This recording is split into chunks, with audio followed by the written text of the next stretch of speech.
Hello, I am the Dark Fae, and welcome back to NieR Replicant.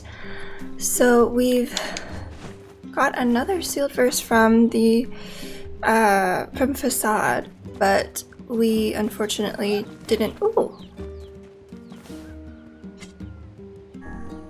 get any real information since the king had passed away.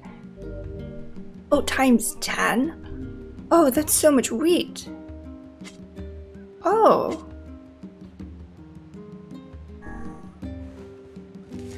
That's a lot of wheat.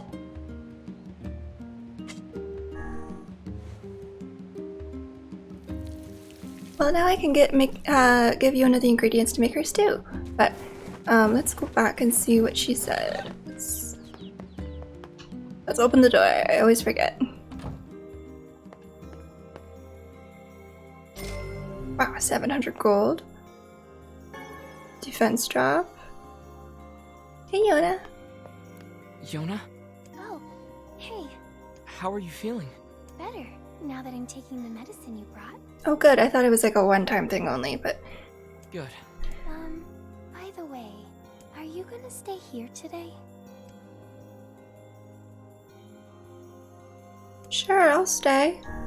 You bet. Really? You'll stay with me? Really? I can't, I feel bad because of all like the letters and like the journals she wrote where it's just like, they had to go away today. I just feel so bad. Yeah, Yona. I'll stay. Yay! Oh, see? Now get back to bed. Okay.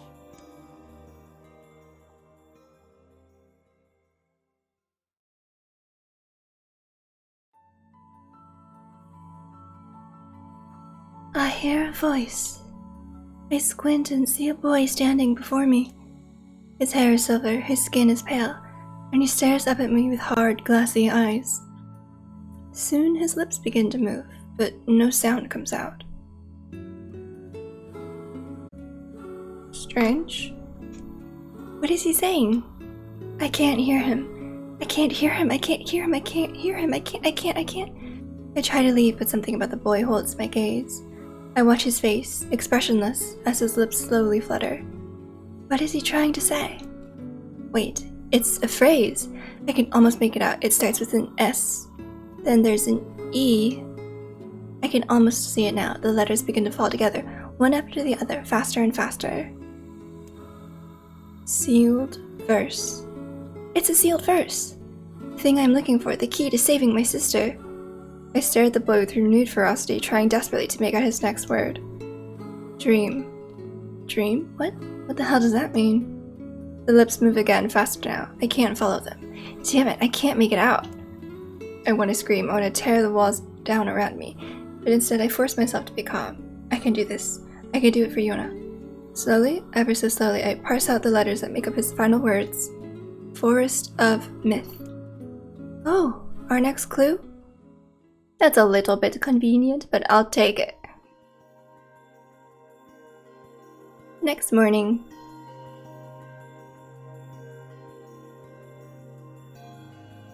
Just a dream. Even in my dreams, I'm hunting sealed verses.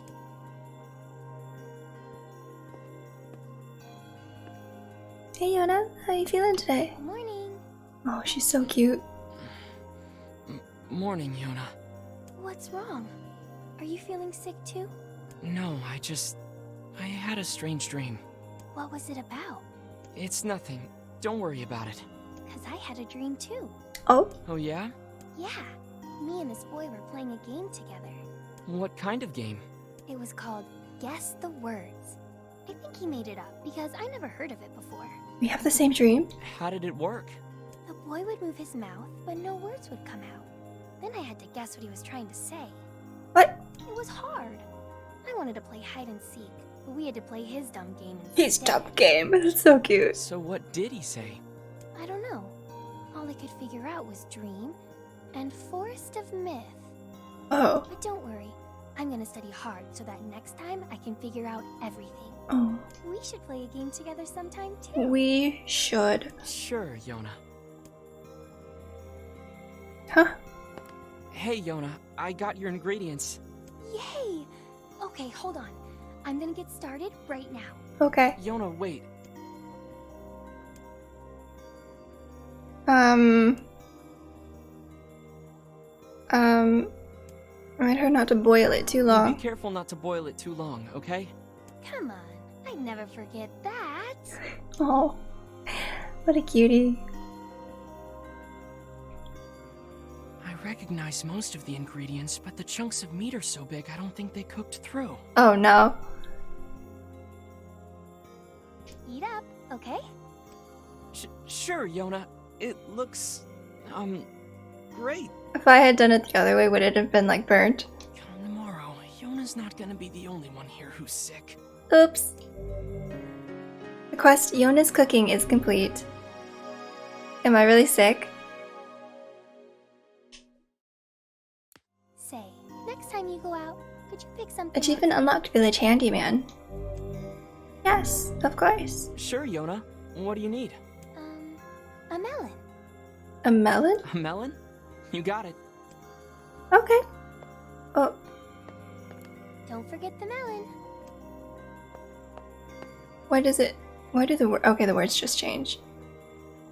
That was cute. Don't forget the melon. Something troubling you, lad? It's nothing. Don't worry about it. Is it your stomach? Come on, I need to go ask Popola something. They would tell me if I'm poisoned, right? Hang on, I want to run to the market really quick. You have a quest. What do you want? Excuse me, but have you seen my son? No. I don't think so. Why? Is something wrong? I don't know who your son is. When I got home, I found a note from him that said he was leaving and not to look for him. What if he's left the village? That sounds like what it could Please, you have to help me. I'll pay you whatever you want. My son shouldn't be too hard to spot. He wears a very odd hat. You can see it from a mile away. be. He's easy to recognize. He wears a super fucking weird hat, you guys. Okay. The runaway son. Okay. If I see him, I'll let him know his father is worried about him. Okay. No clue as to where he's gone or like, you know, anything?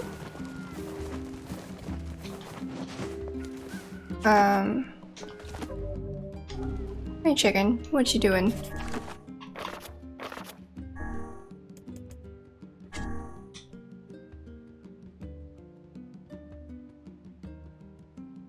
Okay.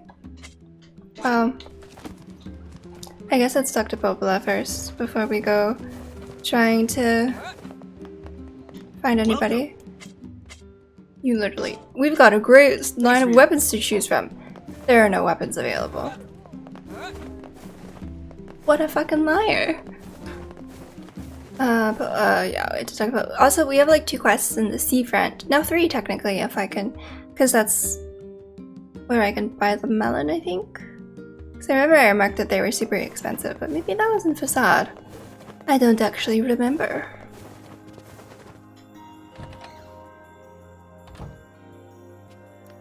What's up, Popola? Oh, hi. I just got a strange letter in the mail. Oh. Dearest Popola, I hope this letter finds you well. I am writing in hopes of bringing to your attention a certain dream issue of concern regarding recent events in Dream, the village. I was hoping I might be able to get your advice, Dream, on the matter. Recently there have been reports, dream of a certain dream. Dream of dream, evil. Dream. Empty dream, curse. Dream. Evil, etc., etc. That is certainly one bizarre piece of writing. Who's it from? The mayor of a small village in the Forest of Myth. It's a wooded area up north. Well, I guess I need to go to the Forest of Myth. The Forest of Myth? They're usually a bright and cheerful group of people. Something like this is very out of character for them. I have a bad feeling about this. I'll check it out. You will? But... Don't worry about it. I've got business there anyway. I do? Oh, well, alright. Thank you.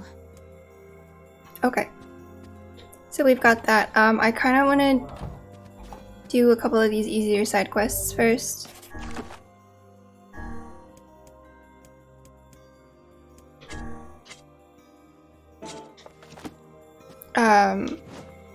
Oh, wait, you got a quest for me. Hello?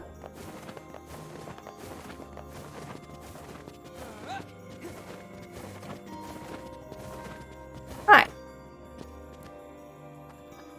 Hey there.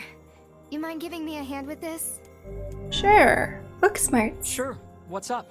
Popola asked me to organize her bookshelves, but it's kind of a big job. I'm hoping you can take care of a few of them. Okay. Here. This book goes in the second shelf from the left on the east side of the second floor. On the east side of the second floor. Isn't that like... Second shelf from the left. Oh, like looking at it. So, okay. Oh, this is the second floor. Here's the spot. Okay. I can't get it wrong, luckily. The first book is all set. Thank you. Now take this book to the third shelf from the right on the south side of the first floor. South side, first floor. Hey, Vice? Yes, lad.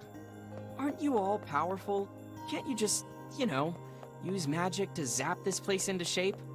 The infinite power of Grimoire Vice is not to be used for such trivial tasks. This isn't trivial. You are the one so enamored with hard, honest work. Oh, this is the south side. Here.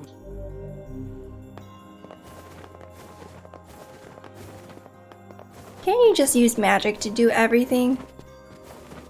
Wait, I can go in this door? What's in here?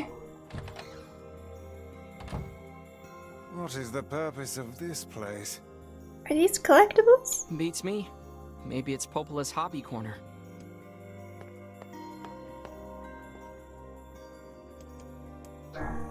What's that? That's the thing I'd It be... resembles the shade we saw in the lost shrine. Yeah. Same here. It's that lizard thing we fought in the Eyrie. Does that mean I'm missing Who one? would make a figure of that anyway? And what is it doing here? Wait, did I miss one? This is from the junk heap. For a decoration, it's certainly in poor taste. We saw this cube back. Perhaps the Prince of Facade. But... where could I have... missed one? Well, I don't know. The second book. Oh wow.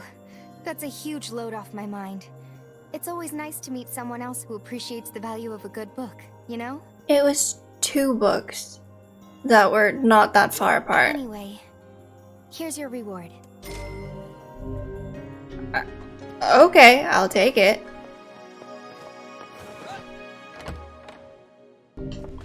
Okay, there's one quest I want to do first, and then I'll go to the Forest of Myth. And that's this guy's. Excuse me. Oh, to Seafront. Sure, let's go to Seafront. I'd be happy. Wonderful.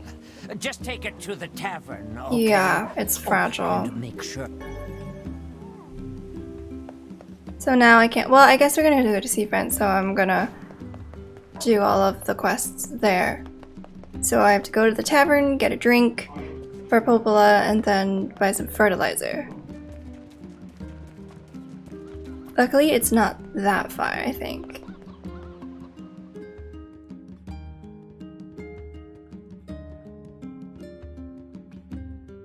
Oh no. Not this task again. Oh, he even We'll be remembers. fine. We just need to go slow and take it easy. I am a creature of phenomenal talents, but those are 2 that escape me. Well, I'm sure not gonna let Kaine handle it. Indeed, the hussey's foul language would reduce our precious cargo to dust. Yep. Yep. Fucking yep. Get moving already. Yeah, I'm going. It's nice and steady on my boar. Not attacking anything.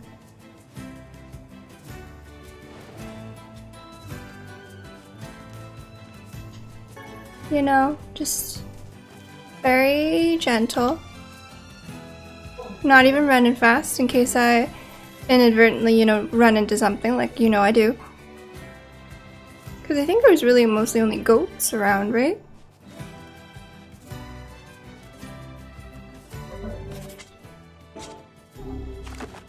Yeah. See? Easy. And now we just go to the tavern and not jump or Man, roll. I am starving. A city of this size must have some manner of eatery nearby. Tavern, I think, was like over this way. Why? There we go.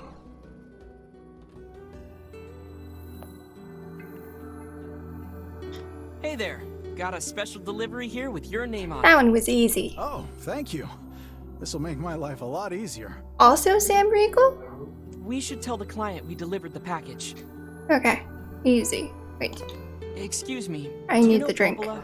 I'm trying to find a drink she likes.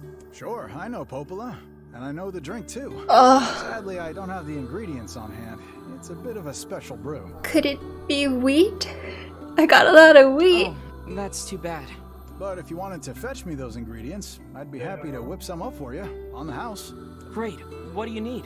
That's 5 lizard tails and 5 mouse tails. Ew. No, I mean, what do you need for the drink?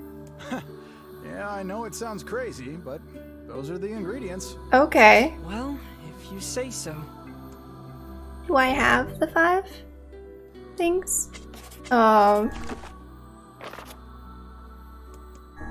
I know, because I've been picking those up, just like...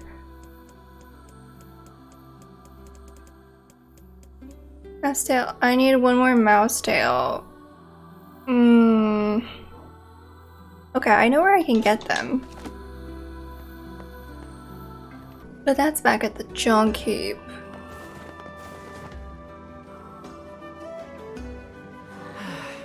I could stare at the sea all day and never get bored. Where did this come from? Huh. Hey, you. You have a quest? So, you went and caught the fish, did you? I did. Well, since you're so insistent, Oh. I suppose I better reveal one of my fishing secrets. I mean, I didn't realize I was pastoring you. Okay. Fisherman's Gambit. Was I being Yeah, insistent? right? Enough. If you catch 10 sardines, Okay. Man, there's a lot to do in this game. Empty bottle. Alright. Hi, seals. Oh, what a cutie. Oh.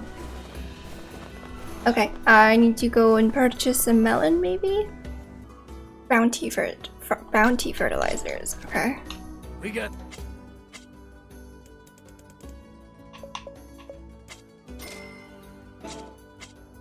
oh, this Cool.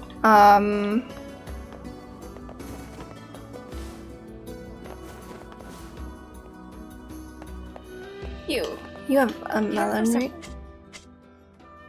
Oh, that's so expensive.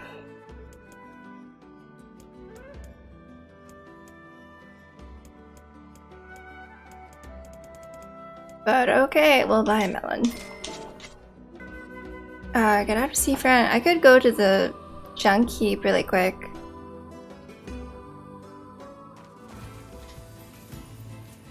Go talk to this guy. I delivered the tray in one piece. sorry. I know that must have been difficult. Not too bad, Hopefully actually. some gold will help ease the pain. Sure. Please, they're so good. So much gold. I mean, Here's your it makes up for fertilizer. the cost of my fucking melon. Oh, thanks. Sorry to make you go all that way. Here's the money for the materials Thank and you. a little extra for your trouble. And here, take a bulb and a pack of fertilizer. Ah, You'll be thanks. amazed at how fast these things grow. Tulip bulb, bounty fertilizer. 2,000 gold! Field has been expanded, yay! Okay, good. You don't like have another request for me.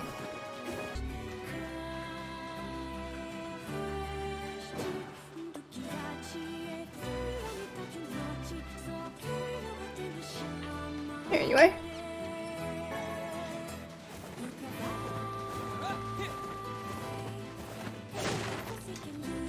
I think there's like another one somewhere, right?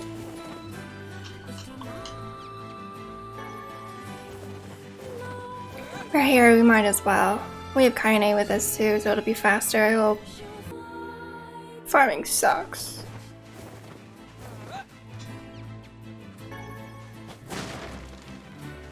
Okay, let's go back to the village. Give the melon to Yona, and then we'll go to the forest. Yona, I have your melon. I got your melon, Yona. Thanks. If there's anything else you want, just let me know. Well, since you offered, would you mind getting me a watermelon? A watermelon this time? Sure thing. Okay. Strange. Maybe I should just buy all the fruits.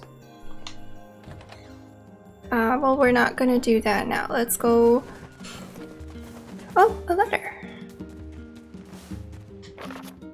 Dear Faye, today was awesome. Bubba made me this huge cake that was really yummy, and everyone in the village has been wishing me happy birthday.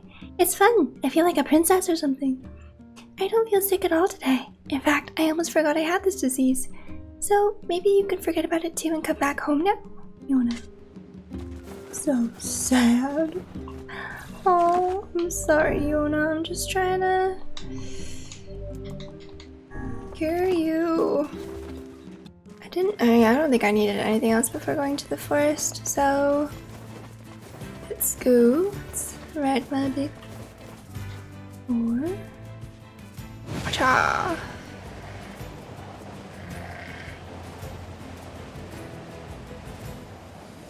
This way. Wait, how do I get up there? Oh.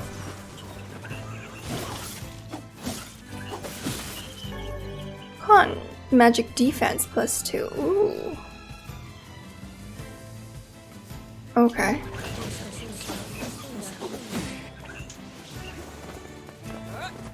Where?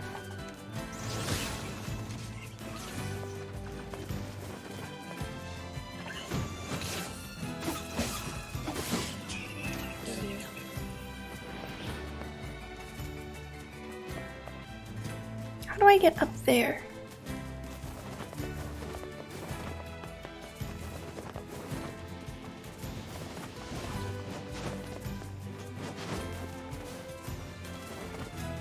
Like this. Oh.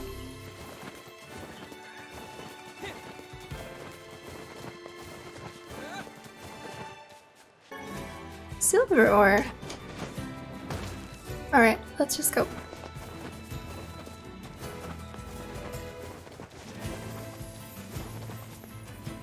Let's see what awaits in the forest of myth. Ooh. Oh, it's like spooky, but also very pretty. Hey, I see a person who's just sitting there. Big tree. So there must be a shade here. Sure is quiet here. Such silence bodes ill. There's trouble on the way. I'm certain of it. You know, a little optimism now and then wouldn't hurt, Vice. Such cheek.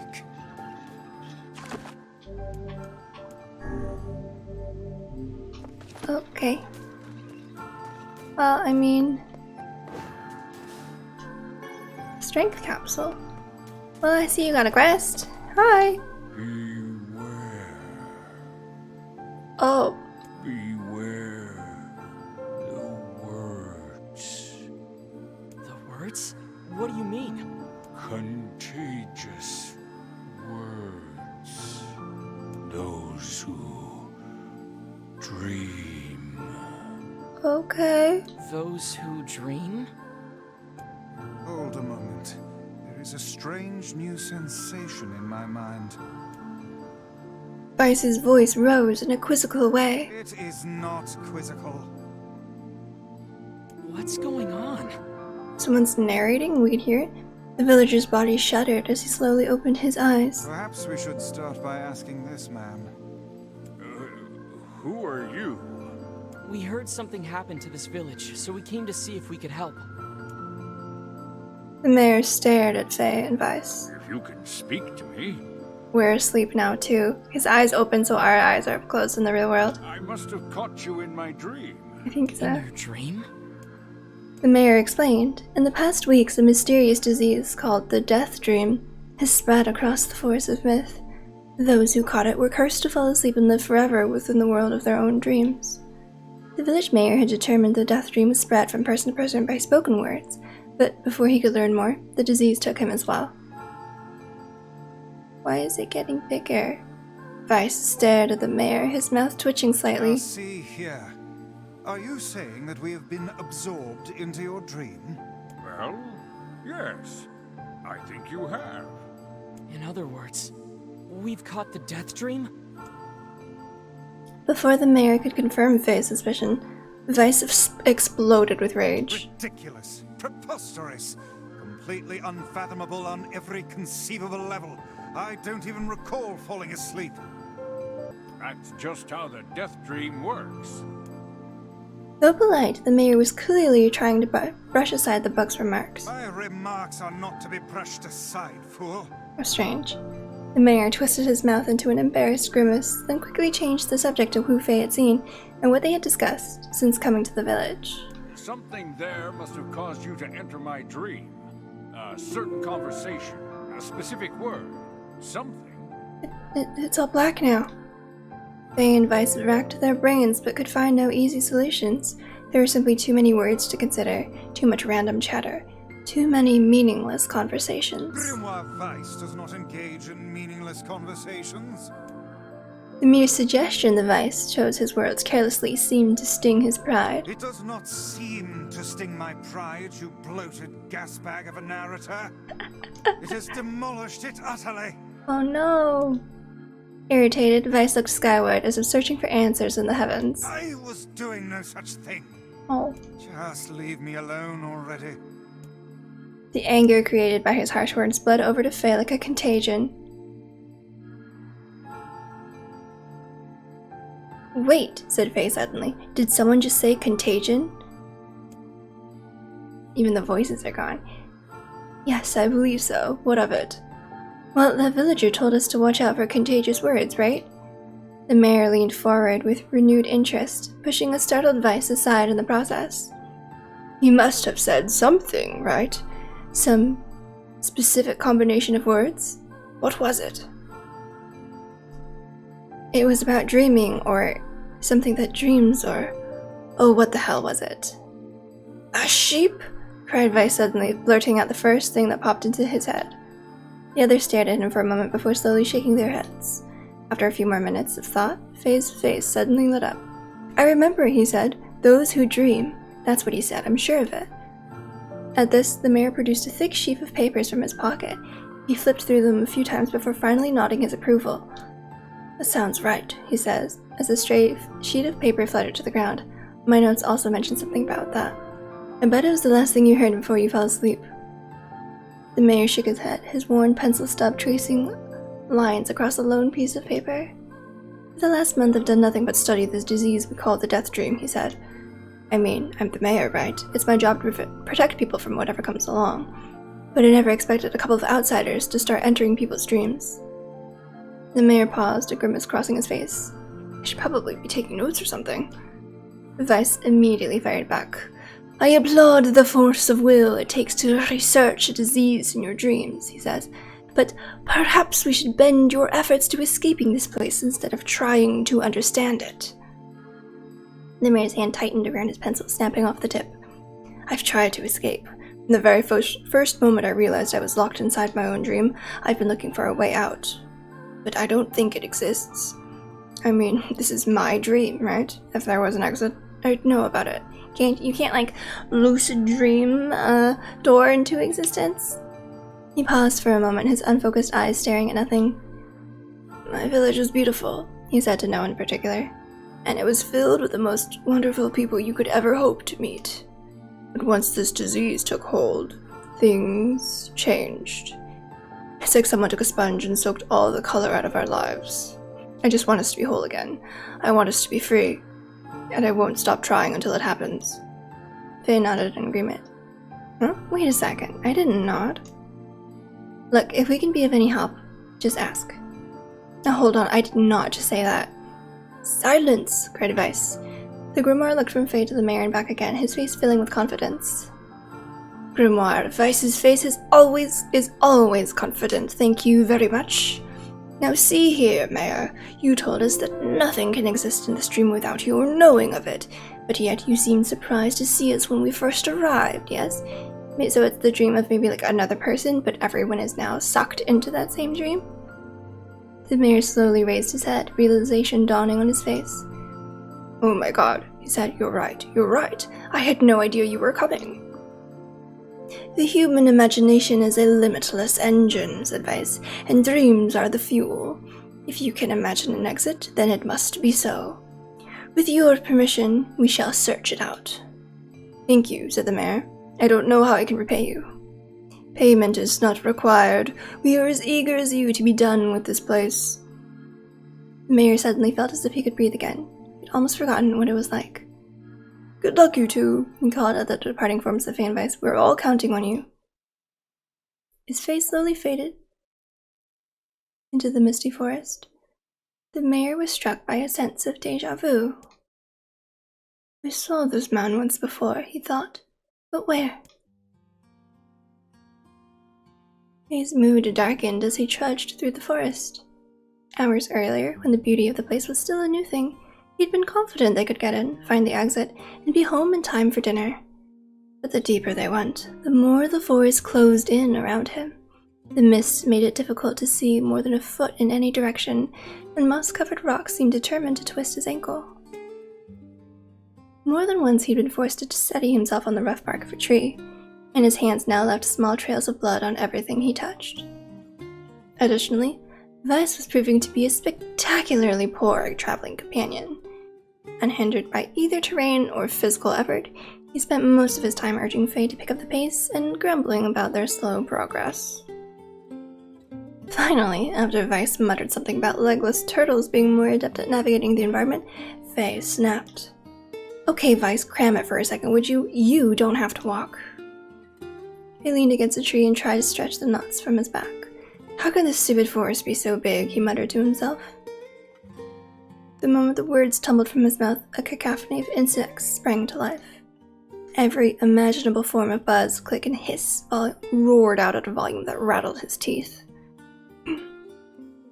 He slapped his hands over his ears and screamed to be heard. Vice, what's going on? They could see Vice's mouth moving, but he might as well have been shouting in a tornado. The insects screamed. The forest howled.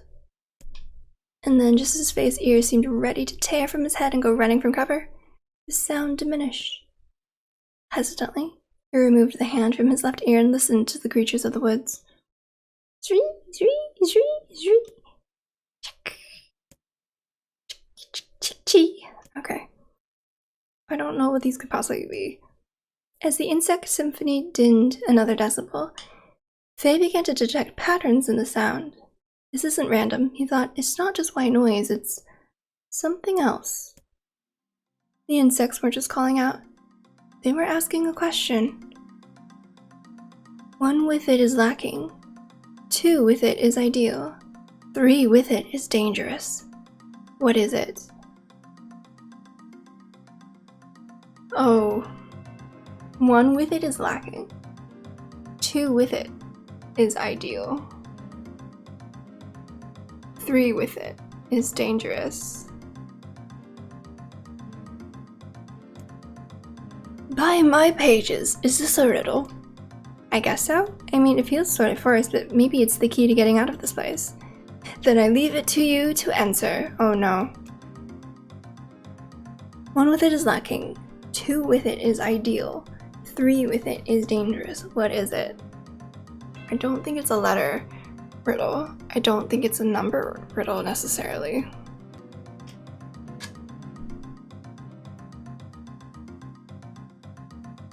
Oh, a secret. Inwardly furious, the Vice left the task to him, Faye sighed and gave the only answer that made sense. It's a secret. Right? The sound of the insects stopped as suddenly as it began. The forest undergrowth parted before a fate like a rippling wave, opening a new path. "These forest anthropods are making a road for us," said Vice with glee. Pleased at passing the test, Faye moved on with new intensity. The path offered his body relief from the undergrowth, but it gave even greater cheer to his mind. As long as they were on a path, their journey had a purpose. "I guess the forest has accepted us, huh?" said Faye after a bit. Vice spun around to face his companion. "Do not mistake the will of this forest for some happy pet you can suddenly befriend. We have no idea where this path leads." As Vice finished speaking, the pair turned a corner and found themselves face to face, facing a clear forest spring. Smiling, they picked up a small rock and set it skipping across the surface of the water. "Good heavens," said Vice. His surprise was understandable. Each time the rock struck the surface of the water, a musical note rang out. When the rock finally stopped moving and sank to the bottom of the spring, the ripples it left behind came together to form words. "I enter through the window, but break no glass. When night falls, I vanish. What am I? Light?" "Absurdly easy," barked Vice. "Now answer it." Faye grit his teeth and tried not to reach out and strangle his companion. He's right, after all, this one is pretty easy. Sunlight. A plume of water suddenly burst from the spring. Sunlight filtered through the trees and reflected off the plume, creating a shimmering rainbow that spanned the entire horizon. "In all my years," said Vice softly, "I have never seen such a sight. Perhaps I have misunderstood the intentions of this place."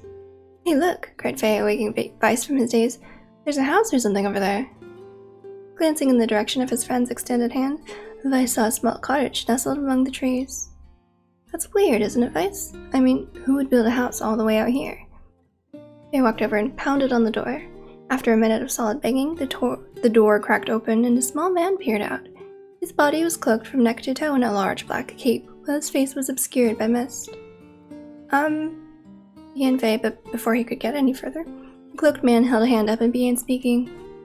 "I have 4 legs in the morning and 2 at noon, but end the night with 3. What I meant, this is the classical man." They tried to ask the cloaked man who he was and what he was doing there, but he simply repeated the question. "If we wish to engage this man in conversation," said Vice, "it seems we must answer his riddle." "Yeah, I suppose. Well, at least it's an easy one." Oops, man. The mist dissolved from the cloaked figure as he spoke a single word. "Correct." With that, the man flung his garment aside, revealing his true identity. "Is it me?" "You're the mayor," cried Faye. "Oh." The small man slowly shook his head. "I am not the mayor you know. Now listen to my words. Long ago, I saw a version of you that was not yourself." Sorry? What's that mean?"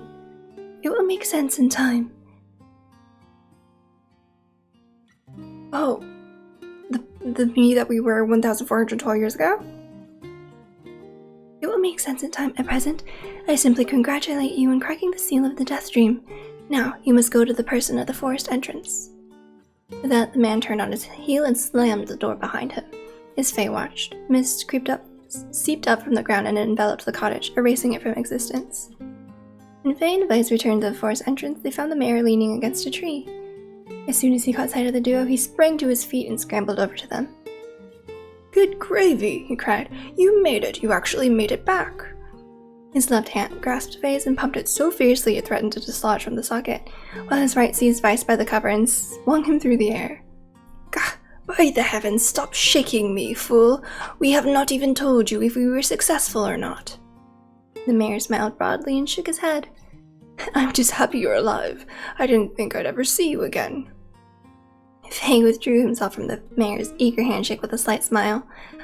"We broke the Deathdream seal," he said. "At least, I think we did." The mayor's face beamed as Faye filled him in on the details. When the tale was done, the 3 of them laid down on the forest ground and fell asleep. Faye cocked his head. "Okay, hang on a second. This is crazy. Why would we just lay down and go to sleep?" "Cease your endless prattle and go to sleep, fool. Fighting against the rules of this place is futility itself." Faye and the mayor obediently reclined atop the grassy earth. "Have you forgotten?" continued Vice. "It is words that control the Deathdream. Words that allow us to move from place to place. No matter how unnatural they seem, the words are absolute. Therefore, if the words tell us to sleep, then sleep we shall. And once we do, the story will continue. With that, the trio found their eyes growing heavy, their breathing, their breath slowing. This is the first time, began the mayor. The first time I have felt tired since I was imprisoned here. His words were cut off by a loud yawn, and he remembered nothing more. They might have slept for an hour or a year. When they awoke, things had a slightly more real quality to them. The mist felt thicker, the leaves greener. It was clear that they had awakened from their dream. But that's not true, right? Because we're still narrating everything. Oh, no. They shook the mayor's shoulder gently. Good news, he said. I think we made it. Oh, wow, said the mayor in an odd voice. We did. I'm back. He blinked once and then again, as if not quite believing the sight before him. You two have no idea how much this means. The Deathdream was spreading through our village, and I wanted to... Well, I thought I could figure out how to stop it, but I guess that wasn't the case. I must have caught the disease and become trapped in my own dream. The mayor started to stand and collapsed back to the earth. He stared at his legs as if trying to remember how they worked, then glanced at Faye and shrugged. Without a word, the young man reached down and pulled the mayor to his feet. Real life may take some getting used to, said the mayor as a wry smile crossed his lips. You shall relearn in short order, I am sure, said Vice. For now, you should return to your home and rest. No, said the mayor, swaying on unsteady feet. No, I can't. Some of the villagers are still trapped in the Deathdream. I have to save them. The mayor slowly made his way to the divine tree in the center of the village, then bowed his head and prayed silently. This is a holy tree, he explained when the prayer was finished. It's the guardian of our village's history and memories. Superstition will only make our mission harder, muttered Vice. We should not put our faith in the gods. The mayor shook his head. Not the gods, the words. Legend says that our tree is a home to a powerful magic known as a sealed verse. Faye and Vice could not contain their surprise. It seemed the ghoul had been found at the most unexpected of places. I say, muttered Vice, this is certainly a stroke of luck. As the three of them said their goodbyes, Faye mentioned the strange man who had given them the third riddle, and the mysterious words he had left them with. I once saw a version of you that was not yourself, muttered the mayor. What in the world does that mean? Lost in thought, he stared into space for a long moment. You know, he said softly, this is going to sound odd, but I had a feeling I'd seen you before too. So... are Yona and I just like clones? Or like, you know? We tried to keep a straight face and failed, but the mayor didn't seem to notice. Deja vu, right? Anyway, I figure it's just some kind of illusion created by the Deathdream. It probably doesn't mean anything. They gave the mayor a nod and a smile, but inwardly his thoughts were racing. There's something wrong about the mayor and his words.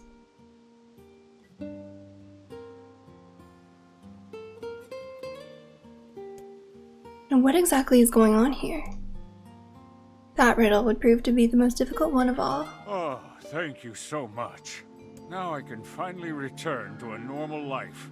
This is one of the most bizarre diseases So I've ever weird. encountered. I'm just glad I don't have to narrate anymore. I know. That's why we have to help the other villagers, no matter what. Oh. Oh, I really like Dark Execution. I didn't think I would get one that early. For a sealed verse, that didn't take much effort. Yeah, that was really easy. Yes, all a touch too easy if you ask me. It's almost as if someone was guiding us to this village. Me? Don't overthink advice. But now I'm overthinking it. That...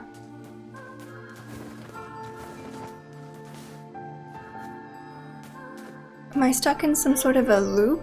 What if this is all just a simulation? But like... right? Because... I don't know, there's so many theories. Hello? It's not me, right? No, okay. This person must be dreaming too. It would appear that way, yes. Oh, not yet. Let me figure out what I... Same with this person.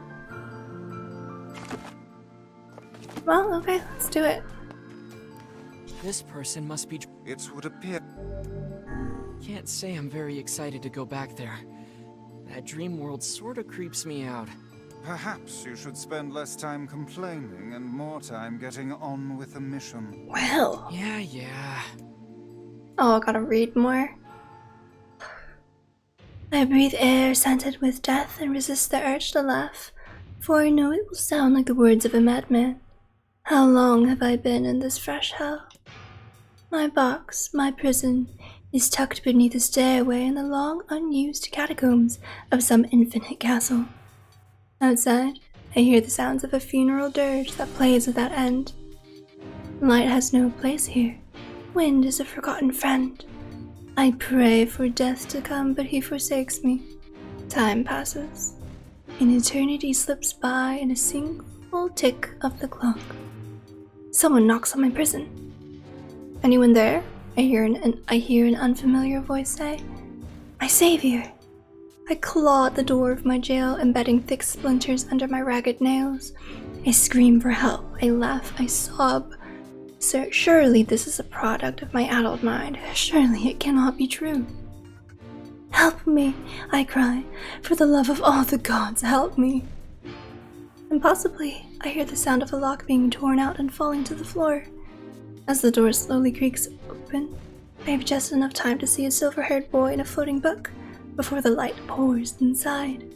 My eyes, accustomed to blackness, explode with pain and I am forced to turn away. Who are you? I ask, shaking hands covering my face. How have you come to this place? I am Grimoire Weiss. This is Faye. Long have we been searching for you. Now come, stand. We shall awaken from this nightmare together. The one known as Faye extends his hand and pulls me from the cell. Though my eyes are slow to adjust to freedom, my ears are keen as ever, and they recognize the staccato sounds of heavy rain. I never thought to hear that again, I whisper. Would that this were not such a terrible storm, said Grimoire Weiss. Look at your feet. I force my eyes open and see water pooling around my ankles and lapping at my shins. There's so much of it. Yes, and more comes each moment we delay. If we do not make good our escape, we shall all drown in this castle. We know you are weak, but you are our only hope to survive this place. Time, that long-forgotten friend, made itself known again.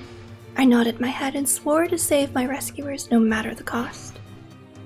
The castle catacombs are a maze, twisting upon themselves like the endless entrails of a giant. I squint down the dim corridors and proceed north.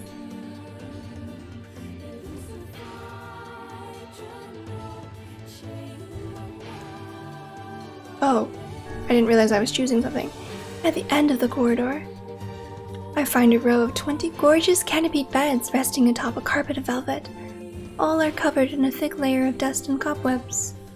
Searching for the door to the next room, I come upon a shapeless mass of gray matter.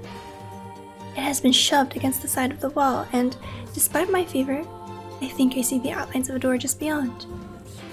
When I reach out a finger and touch a piece of the mass, it turns to dust and drifts away on the wind. Realization slowly dawns, and I fall to my knees and weep.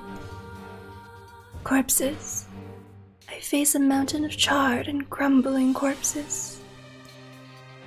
I look from it to the beds and back again until the horror dawns full upon me.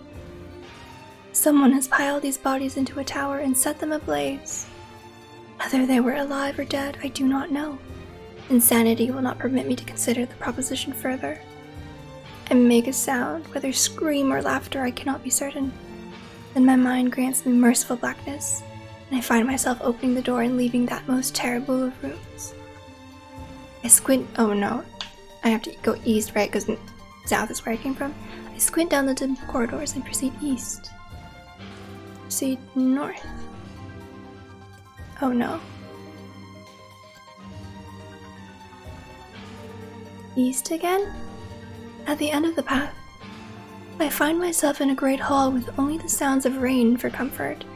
The waterlogged red carpet squishes beneath my feet as I approach the center of the room. Once there, I behold a beautiful dining table upon which rests china and silver of the finest construction, as well as the remains of a fantastic feast. As my eyes continue to adjust, I see many chairs surrounding the table, each holding a dinner guest. Noticing movement, I approach the chair at the table's head, but as the truth of the matter dawns on me, I recoil in horror. The host of the feast is a corpse, as are all the invited guests. An army of foul, wriggling insects have made homes in their remains, and this is the movement I saw. This once splendid feast was now nothing more than a requiem for the damned. I take a moment to steady my shaking hands and then slowly back away from the table. Desperate to lose sight of the abomination before me, my gaze lands on the chairs upon which the dead were seated. This is a mistake, for the chairs prove to be even more terrible than the feast itself. Each one is covered in a layer of spikes that run from the seat up the back and down the arms. This explains the color of the carpet beneath my feet. I can only pray that the unfortunate diners were dead when the meal began. For if not, it is a simple task to envision the agonized screams that must have sprung forth from their mouths. My mind grasps frantically at the possibility that these souls had committed some terrible crime for which this was punishment. Now in truth, I suspect they had committed no crime at all. This guy's dreams are fucked up. There would be no tomorrow for these unfortunates.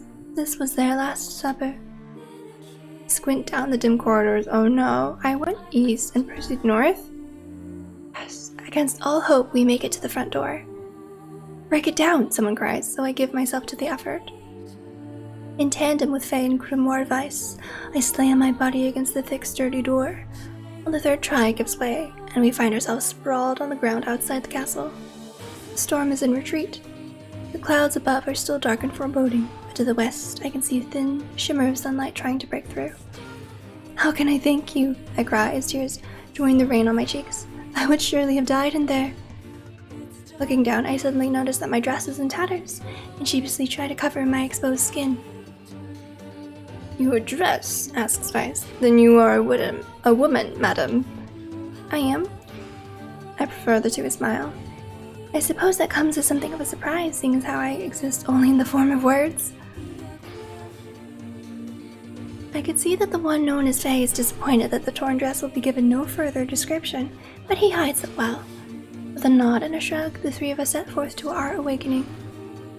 But behind us, an awakening of another kind is taking place. Black smoke fills the abandoned castle, providing the countless damned souls inside with their final shroud. After a moment, the castle's windows shatter with a mighty roar. A fresh breeze blows through the hallways and corridors, clearing the smoke away for good. As we watch in awe, uncountable black shadows slowly flicker to life, crossing to and fro in front of the black broken windows. Shades? The castle's dead have awakened to their new life as shades. Kind of like Heartless, almost, from Kingdom Hearts. Kind of? I don't know. You have anything to say about that? Hopefully there will be no labyrinth next time. I hear that. Thank you so much for saving me. I never want to have a dream like that again. Yeah, wow, your brain is messed up. Okay, I guess we'll help you too. And another victim. This work certainly is trying. You're telling me. I figured a book like you would be into all this word stuff, Vice. Even I have my exceptions. Now let's be off. Okay. A colony of massive sculptures was visible in the distance, their tall forms scraping against the sky. Vice and Faye had never seen such a sight, and their eyes widened as they tried to take it in. Those buildings must be huge if we can see them from this far away. What do you think, Vice? As Vice considered his answer, the sun beat down on them with renewed ferocity. Perhaps they are some manner of mirage, he said. Under this heat, a mirage or two would hardly be an unexpected sight. Faye nodded and wiped the sweat off his brow, leaving a trail of sand in its place, He thought he'd never been so thirsty. The ancient road on which they walked was black and cracked with age. Here and there, thin wisps of grass pushed up through the rocky surface, as if denying those who had laid this material down over their home. The heat reflecting from the road made Faye lightheaded. His feet hurting, he crouched down to rest. I don't know how much longer I can do this. Is someone playing a joke on us or what? The complaining had already begun. Oh, this is like from Vice's point of view, kind of. Vice tried not to let his eyes roll too much. A joke, he said. No, no joke. This road leads to the City of Art. Perhaps the path itself is simply some manner of grand artistic work. You don't sound very sure of yourself there. Perhaps not, but thinking of it in this way might make it easier for you to bear. Faye glanced at Vice's grinning face, shook his head, and resumed walking. As time passed, Faye's feet grew more painful and his throat drier than he thought possible. He tried not to look further than the next step ahead, but because the bright sunlight made him hesitant to trust his own senses. We are definitely getting closer, said Vice, in an effort to cheer his companion. Oh, yes, this much is certain. Encouraged, Faye lifted his gaze. Suddenly he stopped walking, choosing instead to stand in the middle of the road, with his mouth and eyes wide open and his finger pointing in the distance. Water, he cried, it's water. Water? asked Vice. Preposterous. I don't see any water. Over there, just ahead of us. Look, the sun is reflecting off it. Without waiting for a response, Faye sprang to life and bounded toward the sight. What in the... There was no water. It was nothing but sand in every direction. He closed his eyes and sighed as Vice floated up behind him and chuckled softly. I believe this is known as a mirage, he said. Many a desert traveler has spoken of such things. Faye shook his head, bewildered. Suddenly he pointed off in the distance, his eyes wide once more. Wait, there it is. I just missed it. Look, it's right there. Faye sprinted off again, leaving Vice with no choice but to follow. After a few minutes of running, they came to a halt. I'd have sworn it was right around here. Confused, he put his hands up to his eyes and rubbed them vigorously. As soon as he stopped, he noticed a blue, shimmering pool of clear water just over the next rise. With a shout, he bounded off in search of it. The chase continued on for nearly an hour, until an exasperated Vice finally floated up to Faye and struck him in the face with his cover. He got book-slapped. Enough, you blithering idiot. Stop this at once. There is no water here. Faye's face clouded. There isn't? There is not, and perhaps next time you will listen to me when I tell you as much. Vice paused for a moment, then continued speaking in a slightly kinder tone. However, I suppose this mad chase was not altogether wasted. It seems we have arrived in the City of Art. Faye looked up. Stretched out before him was a row of impossibly tall sculptures. Their journey was at an end. They're huge, cried Faye, completely forgetting the heat and the pain of the past few hours. I've never seen anything so big. Each sculpture was formed from roughly the same shape, a tall rectangle that stretched up toward the sky, but that is where the similarities ended. Most were covered with panes of glass that reflected light in 1,000 directions, while others seemed to be nothing but frames of steel. Some had tall spires at their tops, while others possessed triangular caps. What kind of city is this? Said Faye. Where are the people? Where are the houses? Perhaps the land is intended exclusively for artistic use. The debate continued as they made their way through the city. Miracles of artistry were everywhere. Great iron crates with wheels set silent on steel rails. Beautifully carved works with lights of red, amber, and green dangled over every street. As they moved away from the massive sculptures, they found a great array of smaller ones. Some were covered in glass or brick, but many were composed of materials they had never before encountered. The sheer variety of colors and styles was staggering. Unable to find a theme or purpose to the abstract words around them, Faye and Vice eventually fell silent. On the outskirts of the city, they discovered 3 sculptures in the shape of humans. Faye uttered a sigh of relief as he approached them.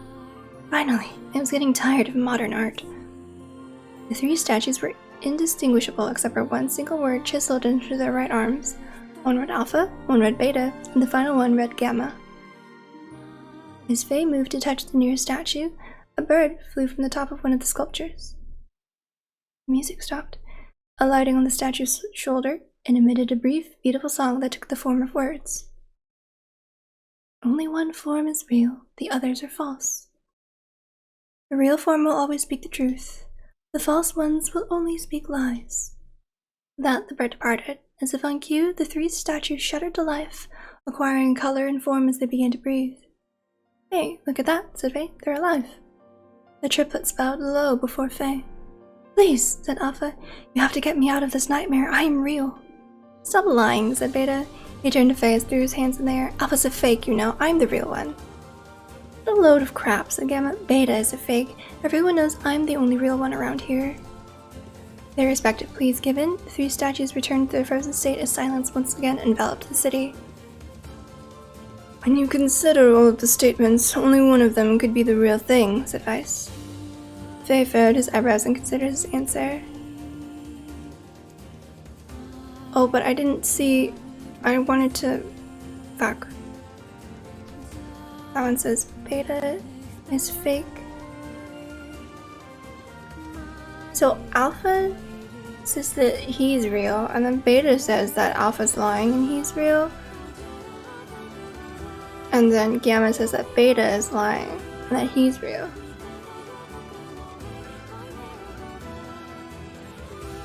So it has to be Gamma? Because... No, because if Beta is it in telling the truth... Oh no. If Gamma's telling the truth, then Beta is lying, then that would mean Alpha isn't.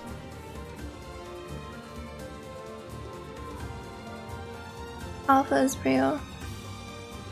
Although if Alpha is real, then Beta...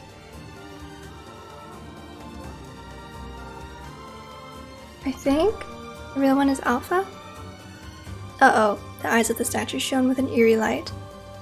The light grew stronger and stronger until Faye and Vice were forced to turn away. Did I get it right? It would seem we failed. Yeah. We'd best act... And another... I figured a book like you would be into all this I word wish they stuff, had given me the Vice. statements, because I don't remember what they said. I should have studied it more, but I thought it would, like, tell me. Okay. Alpha's a fake, I'm the real one. Beta's a fake. So if Alpha's telling the truth, then, because then both Beta and Gamma wouldn't be liars, yeah. So I think Beta is telling the truth, because then Alpha's a fake, so he's lying, and then Gamma is also lying about Beta being a fake. If Gamma was telling the truth, then Beta's a fake, which would mean that Alpha's not a fake, right? So that doesn't work.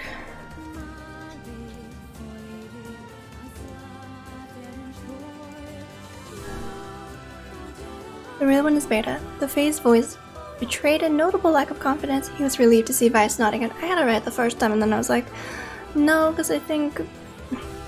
like, I couldn't remember the statements all the way.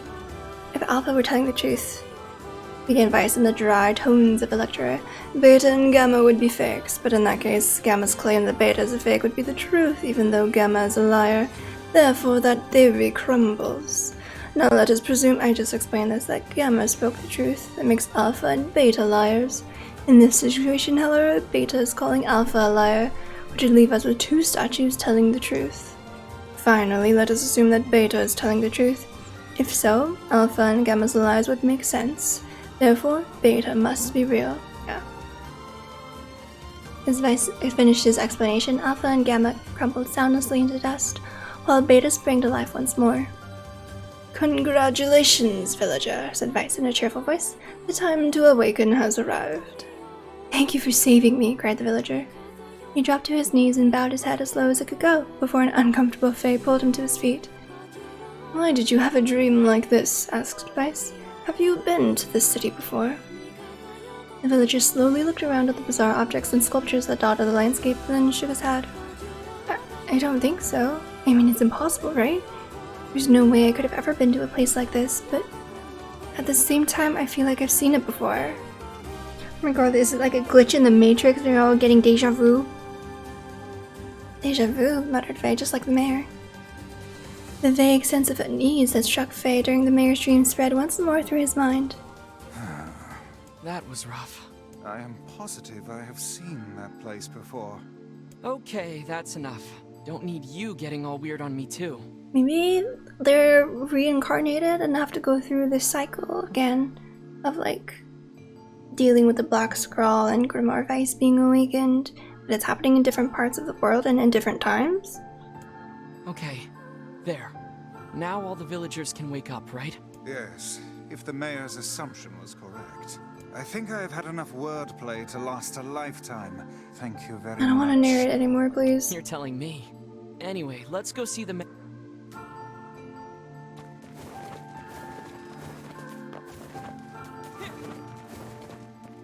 Oh, how wonderful.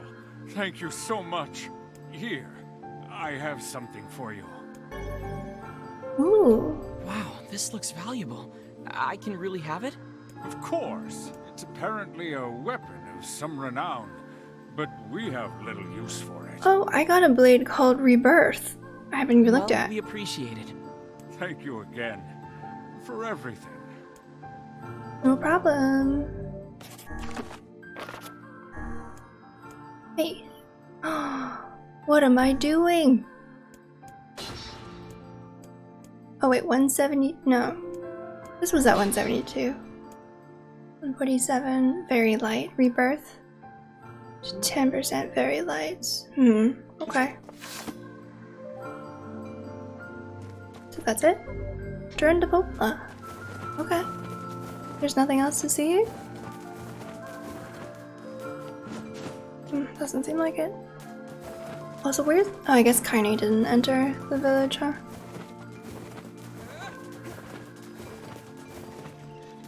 Let's save.